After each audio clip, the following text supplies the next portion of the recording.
What's going on, guys? Brandon here in the men's room with my first impressions of the Call of Duty Advanced Warfare Havoc DLC map pack. I've played for about 3 or 4 hours so far, so I have a decent idea of how some of these maps will play, and I've played Mosh Pit, so I've played a bunch of different game modes and seen how they all play out. The gameplay that you're watching right now is from Sideshow, an abandoned hotel that sort of has a carnival, western theme going on.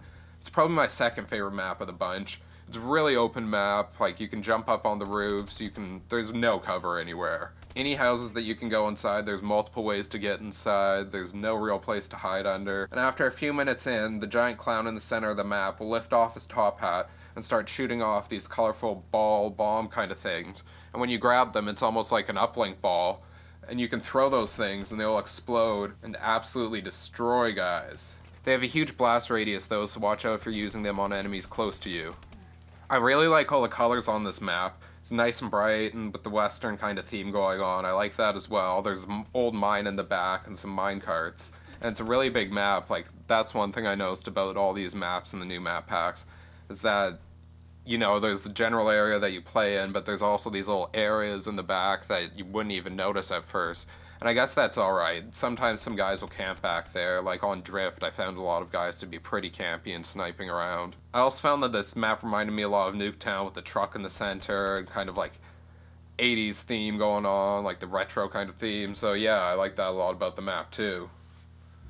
My favorite out of the bunch would have to be Urban, which is a futuristic city that has lots of close quarters combat.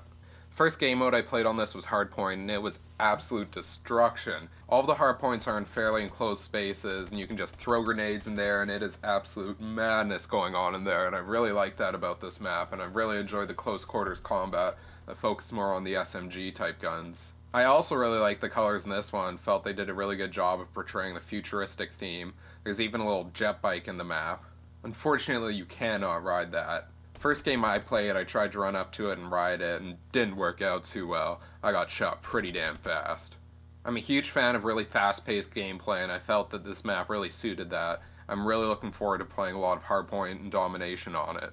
My third favorite map would have to be Drift, and this one is actually probably one of my favorite looking, because it has a lot of Christmas theme and Christmas trees and all the ornaments out, and I thought it would have been really good to have this one around Christmas time for a DLC maybe. This one had a lot more range combat going on, and I found it to be a little more campier with the snipers, but it was a lot of fun playing uplink on this and Hardpoint too. There's a central area where the B-Dom is, and people tend to go there a lot and try and snipe from there on the carousels, and I find that can be a little annoying, but it's not too hard to get up there and kill them with a few grenades or your gun. I listed this level at number 3 because I'm not a huge fan of the playstyle that goes on in it. I do think it's a refreshing change to have this kind of bigger, more open map.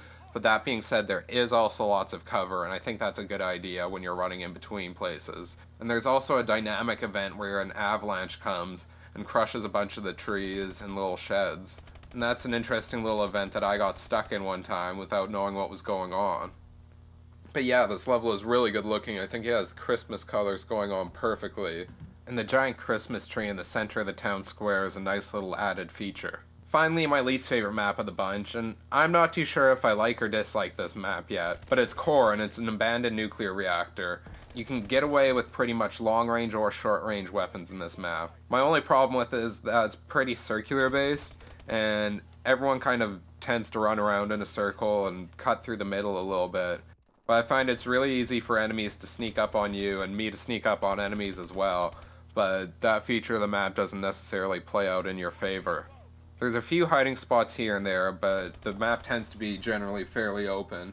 There's some pretty weird stuff in this map. There's like this pool of blood with some dead animal carcasses in it, and the blood's just running everywhere. I don't know what that's about, but yeah, the map's a little weird. Also, out of all the Call of Duty maps that have been released so far, this one's more two-dimensional, I'd say. Like, you can obviously fly around and move to higher places and lower places, but out of all the Call of Duty maps, like, just because this map is really divided by area, I find there's not a lot of room for jumping up to higher places and maneuvering around in that regard. But that being said, I do think this is a decent map, and I'm going to try it out some more before I give it a final judgment. Also, I played a little bit of single-player zombies. Haven't gotten into it too much, just wanted to see what that's about. Jeff, John, and I are going to do some gameplays of that, so I'm going to wait until that happens before I post out any videos. But I really enjoyed the new Zombies, guys. You should definitely check it out, even if you're not a huge Zombies fan from before. You should definitely check out this one. I guarantee you guys are going to have a lot of fun playing it. I think Sledgehammer really hit the nail on the head with this Zombies, and Treyarch's going to have to do a lot of catching up if they want to keep up with the game that's out right now. Last but not least, if you get the Seasons Pass, you also get the AE4 Widowmaker. I tried this gun out. I'm not a huge fan of it. I find it runs out of ammo fairly quickly, but it does do a decent little amount of damage. Definitely not as much as the AK or the Bell or the ASM-1, but if you're looking for a fun gun to play around with, it might be an interesting alternative. Since it is an energy gun, you might have some fun with it.